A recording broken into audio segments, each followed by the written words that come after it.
Itago nyo na lang ako sa pangalang Zara. Hello mga kasisi, gusto ko lang sanang mag-share. Nabasa ko kasi yung kwento ni Abby tungkol sa 7 inches niyang pampatanggal init.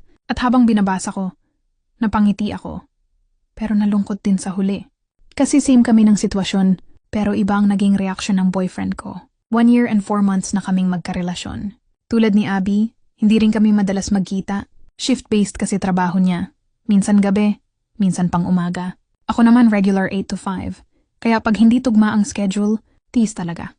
Kaya ayun, minsan habang nag-scroll, ako sa Shopee pareho din kay Abby, napunta rin ako sa adult toys section. Sa totoo lang, curious lang ako. Pero nung nakita ko yung black, flexible 7 inches, napa-add to cart rin ako. Walang second thoughts. Kasi isip ko, hindi ito about sa kulang si BF, kundi para sa kaya ko rin alagaan. Ang sarili ko pag wala siya.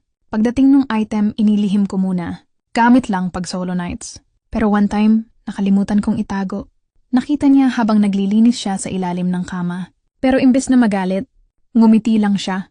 Sabi niya, uy, may assistant pala ako dito. Nagulat ako, napahiya ako. Pero hindi niya yun ginawang issue.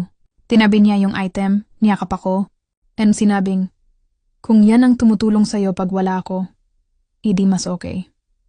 At kung gusto mo, gamitin natin pareho minsan, at simula nun, naging parte na siya ng routine namin. Hindi palagi.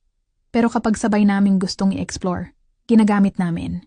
Walang insecurities, walang selosan, walang insultuhan. Kaya nung nabasa ko yung kay Abby, gusto ko lang sabihin, sana mas maraming lalaki ang hindi agad na o-offend. Sana maintindihan nila na hindi ka bawasan ng pagkalalaki ang toys. Hindi ito kapalit, kundi dagdag lang. Parang pampalasa sa luto. Hindi naman ibig sabihin noon ay hindi masarap ang ulam, di ba? Sa mga babae rin, don't be ashamed. Hindi ka malaswa. Hindi ka malandi. Babae ka lang na may katawan, may stress, may needs.